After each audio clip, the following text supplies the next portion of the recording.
Janice Combs is devil. That bitch got everybody money. Man, I don't give a what she talk about. Yeah, you go out there and tell me. Seeing her defend Diddy is like, sit your ass down. You the worst person. You the wrong one to talk. You guys got some. Why did Diddy's mom seem like a completely different person before and after her son's trial? On the very first day, Janice Combs arrived with her foot wrapped up like a mummy.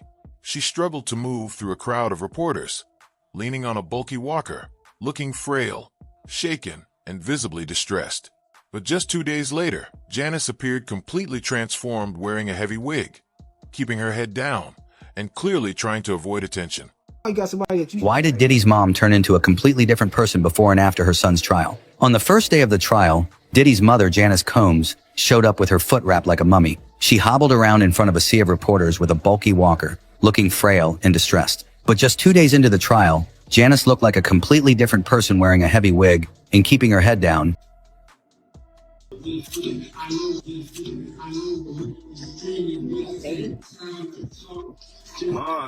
Hey, Mom, what's going on? You starting to cook, right? Yeah. I see you got your sous chefs in the back, your master chefs in the back. You can't tell me Miss Janice Combs, who was always at the regular parties, didn't know nothing about them. Something feels seriously off about Diddy's Netflix documentary, and it's not just what they included, but what they deliberately left out. Deleted scenes, resurfaced footage, and quiet testimonies are now shining a spotlight on someone the documentary barely mentioned at all, Diddy's mom. And once you see what didn't make the final cut, the entire story starts to look a whole lot different. So stay with me until the end, because this tea gets darker, messier, and way more revealing than anyone ever expected. Remember when I said Diddy mother might be the originator of the... All right, so tomorrow Peacock is dropping. According to the Rolling Stone, the doc features an alleged childhood friend of Puff's, hip-hop producer Tim Dog Patterson. He alleged that Janice, Diddy's mom, would often throw parties at...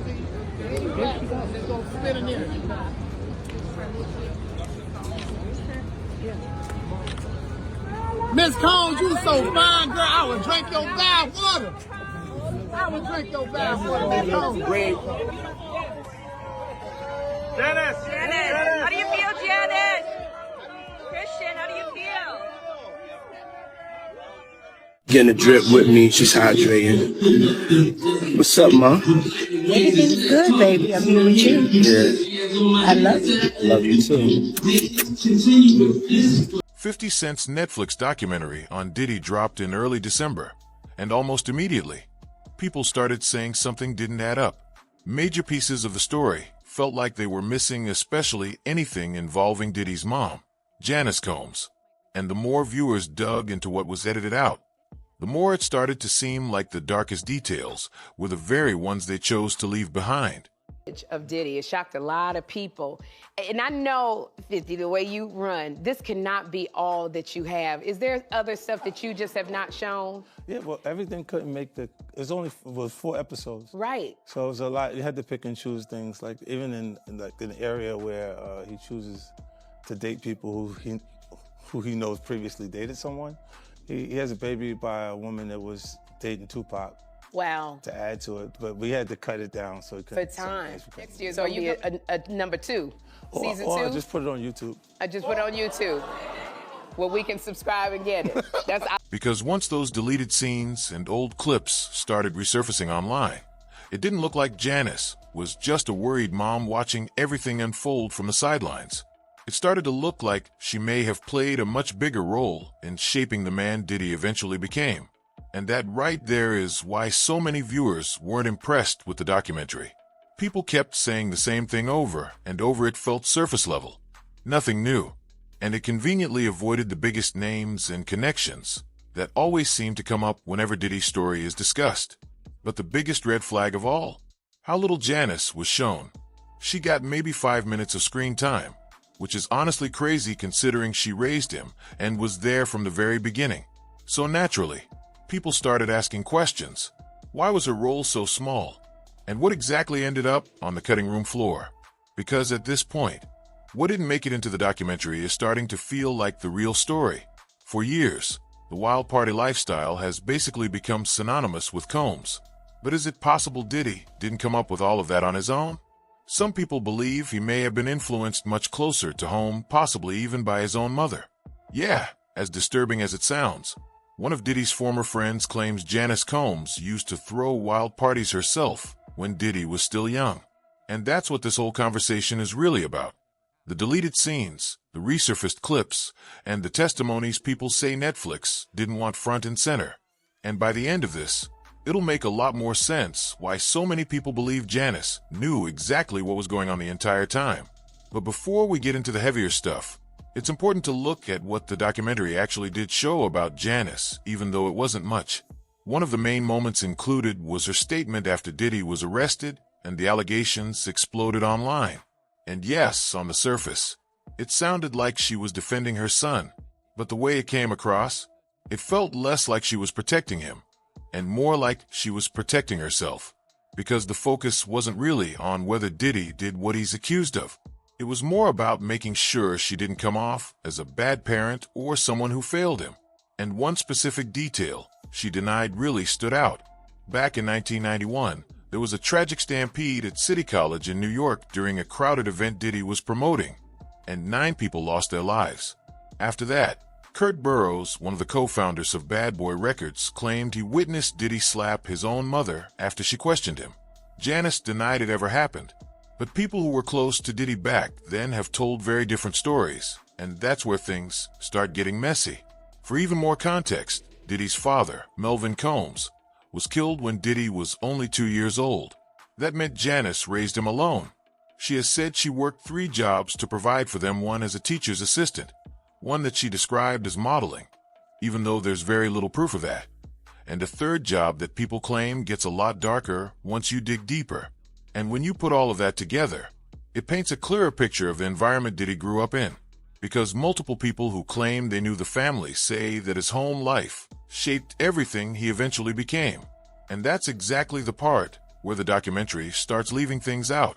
So while the documentary showed Janice publicly defending Diddy, not everyone was buying that version of the story. One of the loudest voices pushing back was Freddie P., a former artist signed to Diddy's label. And when Janice released her statement, Freddie didn't stay quiet. He responded online and made it clear he believed her defense didn't mean anything at all. Janice Combs is that bitch everybody money. Man, I don't give a she talking about. Yeah, you go out there and tell me, seeing her defend Diddy, like, sit your ass down. You the worst person. You the wrong one to talk. You got somebody that you like. That's like R. Kelly coming to talk it up for you. Like, nigga, shut up. We don't need you. No, Diddy innocent. Let's shut up, Kelly. Not right now. That's her. Shut your ass up. You the reason a man like he is. In his eyes, Janice wasn't just defending Diddy. She was one of the main reasons he became the way he is. He suggested she wasn't clueless or unaware, but actually present during the alleged mistreatment, witnessing what was happening and still choosing not to step in. And since Freddie worked closely with Diddy for years, people took what he said seriously. His message was clear. If you really want to understand Diddy's behavior, you need to start by looking at his mother. The satanic behind all this, it's her. It's her, bro. It's her. She is his, I can't even explain it, bro. She just ain't no, she the devil, bro. That's how I see it. She the devil. Janice Combs is the devil. Then there's Gene Deal, Diddy's former bodyguard, who's been speaking out long before any of these lawsuits ever hit the headlines. Gene has claimed there were major details about Janice that the documentary completely avoided. According to him, her so-called modeling agency wasn't what it seemed. He suggested it was actually operating as something much darker behind the scenes. And Gene didn't stop there. He argued that Diddy didn't pick up his behavior from his father because his father died when he was still young. Instead, Gene believes Diddy learned it from his mother. That's why he kept repeating the same point over and over. These patterns don't just come out of nowhere, they get passed down. Things get even stranger when Gene talks about how Diddy used to describe Janice. He pointed to moments where Diddy spoke about his mother in ways that felt uncomfortable and inappropriate, especially when he made comments about her flexibility or bragged in ways that crossed normal boundaries. Gene said that didn't sound like a son talking about his mom. It sounded off. He also criticized the way Janice would dress around Diddy's friends, saying it didn't feel age-appropriate and created an uncomfortable dynamic. And when you put all of that together, Gene believed these weren't random details at all, but signs of something deeper in their relationship, something the documentary barely even scratched the surface of. Hey, Mom, what's going on? You starting to cook, right? Yeah. I see you got your sous chefs in the back, your master chefs in the back.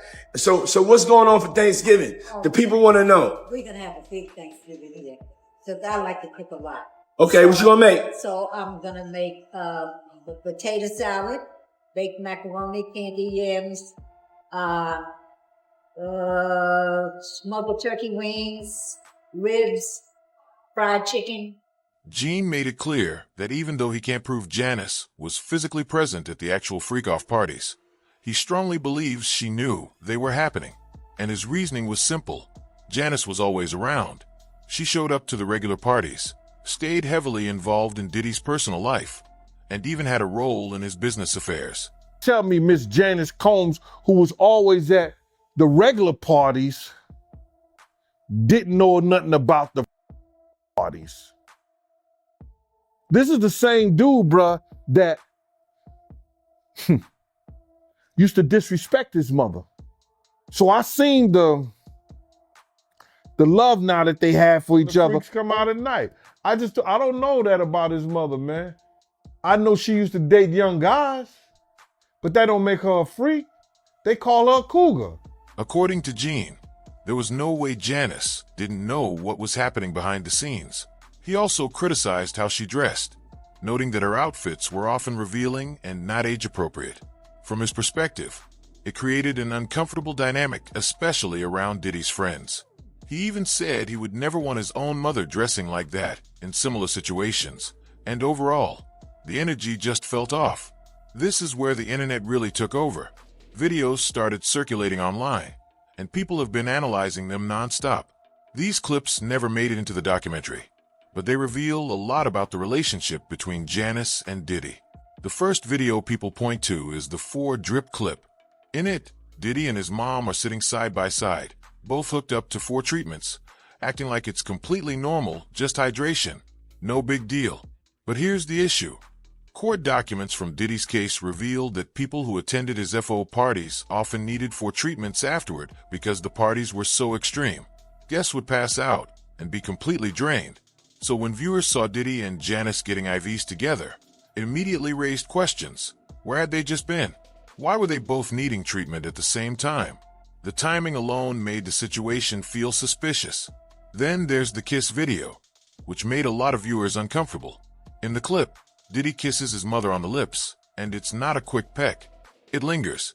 On top of that, he comments on how his mom is single and needs a man, which many felt crossed the line. Viewers were left confused, unable to understand why he would speak about his mother that way, especially on camera. Love you too. I knew baby. Mom, freshly dipped though.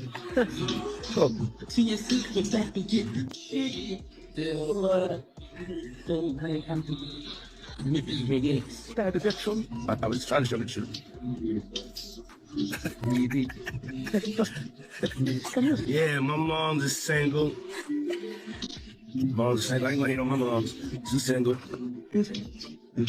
My mom talked about one time doing a dating show with her. Yeah, she's so picky. She's so picky, they don't stand. But yeah, that'd be the funniest show in the world. It will be. Especially with me.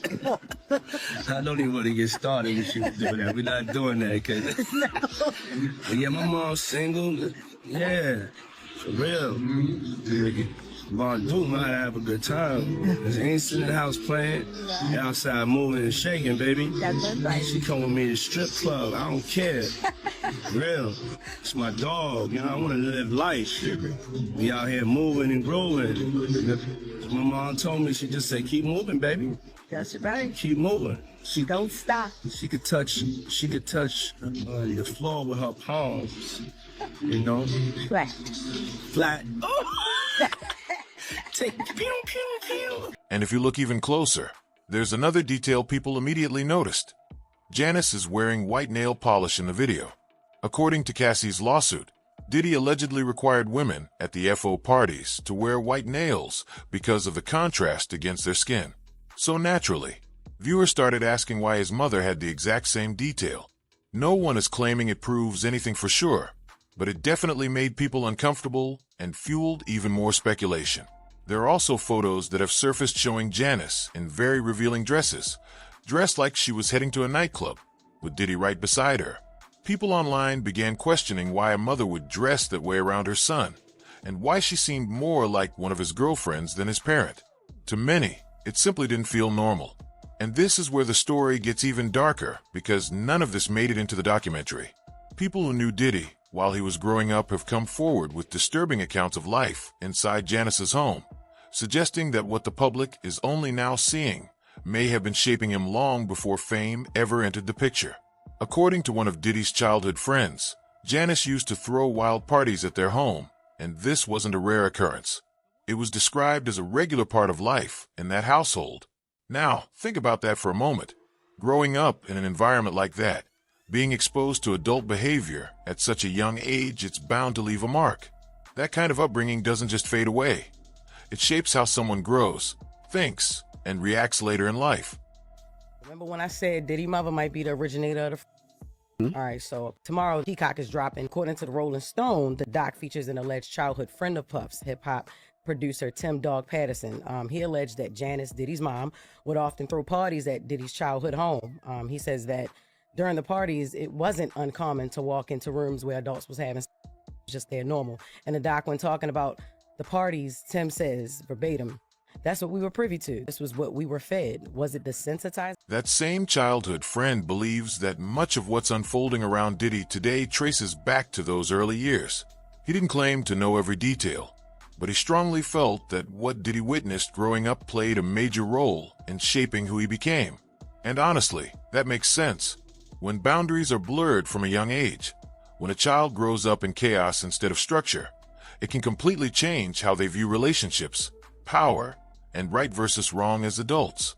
Hip-hop producer Tim Dog Patterson, another childhood friend of Diddy, made a similar claim in the Peacock documentary Diddy, The Making of a Bad Boy. Patterson said, "I've always been asked why. I don't know the answer to why, but I truly believe it goes back to childhood."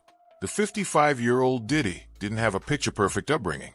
He grew up in Mount Vernon, New York, after his mother moved the family there following the early death of his father, Melvin Combs. Melvin was known for running with figures like Nicky Barnes and Frank Lucas. According to Patterson, while young Diddy played Little League, made the football team, and even had the Ultra Boy persona, he was still bullied as a kid. At home, Patterson says, things were chaotic. Janice threw wild parties, alcohol and marijuana were common, and Diddy was exposed to pimps and pushers regularly. That was just who was in our house, Patterson explained. There's another, even more disturbing layer. Cassie's allegations are extreme and hard to process, but they're significant when trying to understand just how deep this alleged dysfunction runs. It's not about normal family behavior or motherly love, far from it. From the outside, it paints a picture of a family dynamic that was deeply broken long before fame ever entered the equation. What's wild is that the warnings weren't new. Years before Diddy's arrest, people had already noticed. One of the most notable voices was Dapper Dan, the respected Harlem figure. When reporters asked him about Diddy and the situation, he didn't dodge the question. He said he knew Diddy's parents personally and made it clear that what people are seeing now wasn't new. These issues didn't start with Diddy. They had existed long before.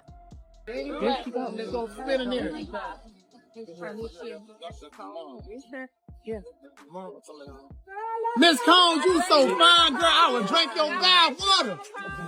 I would drink your bad water. Miss Combs. Miss Combs, you is so beautiful. Oh, man. Oh, my bad, man. That's my fault. I should have showed you how to work it. That's to make it go down. See the button? Yeah, make it go up. You would really drink your bath water? Yeah, like that. There you go. Yeah. Just want to know if you're pushing false narratives and that. What's up with the free puff shirt today? Dapper Dan even hinted at long-standing rumors in Harlem, including whispers that the woman publicly known as Diddy's mother might not have been his biological mother at all, but possibly his aunt. Whether that's true or not, the message was clear. People who knew the family believed there was a deep history behind Diddy's behavior, and it didn't just appear out of nowhere. Essentially, Dapper Dan was saying that if anyone truly wants to understand Diddy, they need to look at his roots and the environment he grew up in. For years, those warnings were dismissed as gossip. But now, people are starting to look back and wonder if they should have paid more attention sooner. The whispers in Harlem never really stop today. Questions about whether Janice is Diddy's biological mother or his aunt still circulate. None of it is confirmed, but the fact that longtime insiders keep talking suggests there are gaps in the story that were never fully explained. Jaguar Wright has echoed this sentiment for years, claiming that Janice wasn't just involved, she was the blueprint. In her view, Janice set the tone, and Diddy simply followed the path she laid out. Then there's Gene Deal, Diddy's former bodyguard, who shared details the documentary completely skipped. Gene said his firing had nothing to do with his work and everything to do with Janice. According to him, she crossed boundaries with small requests that felt more like power plays. Gene kept things professional and distant, but when he finally refused one request, tension arose.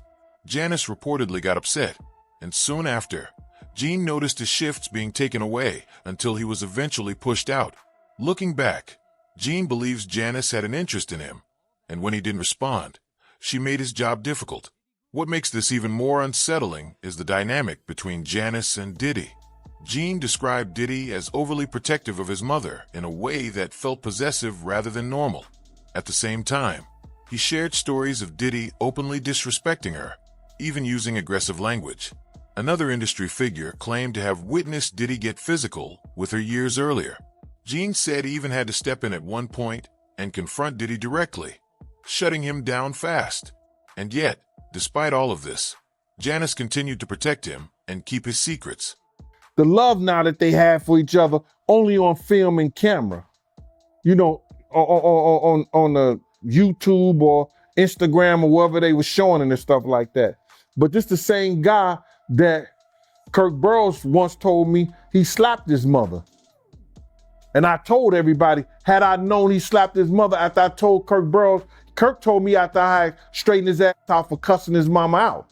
His mother came in a limousine and he was on the phone and she said, yo, why don't you tell these people like that? And he just cussed her clean out like on some, didn't I tell you to stay out my mama? And I was like, yo, I was shocked. She didn't say nothing. I said to him, I said, yo, boy, let me tell you something.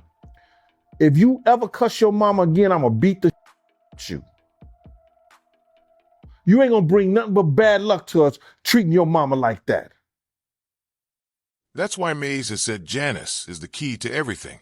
He believes she knows all the darkest details of Diddy's past and helps shield him by putting major assets in her name, the homes, the businesses, and more. According to him, many people who could have spoken out are either gone or legally silenced, leaving Janice as one of the few who truly knows the full story. And that's what keeps people talking, because as long as she stays quiet, many questions may never get real answers. Janice has known everything and has been holding it down for her son all these years. That's loyalty, sure, but it also makes her complicit in everything he's done. Here's something the documentary barely touched on, but it's critical. How did Diddy actually get his start in the music industry? The official story is that he worked hard and climbed his way up, but there are whispers about a different behind-the-scenes path. Some claim that Clive Davis, the legendary music executive, had connections to Diddy's father, Melvin, before Melvin's death. Then, after Melvin passed away, young Diddy ends up under Clive Davis's mentorship. Convenient, right? Some insiders believe Diddy didn't just stumble into fame, he was chosen, groomed. Allegedly, there were certain rites of passage he had to complete to secure his spot in the industry. And according to some sources, Janice was watching the whole time, maybe even managing it, maybe even orchestrating it. This wasn't just a mom supporting her son's career. It was something much deeper. Here's the part most people don't realize. Janice might not just be a witness, she could be in legal trouble herself. Reports claim she has been helping Diddy hide assets, property, bank accounts, even entire businesses allegedly put in her name to keep them away from investigators and lawsuits. If true, this goes far beyond being a supportive mom. That's money laundering. That's aiding and abetting. If federal investigators dig into Janice's finances, she could face serious charges as an accomplice. And honestly, many believe she should. The evidence suggests she wasn't just standing by while Diddy did terrible things, she was part of it. She knew about it. She may have even taught him how to do it. After all of that, the real question remains. How much was coincidence, and how much was control? Was Janice simply protecting her son, or was she shaping everything behind the scenes?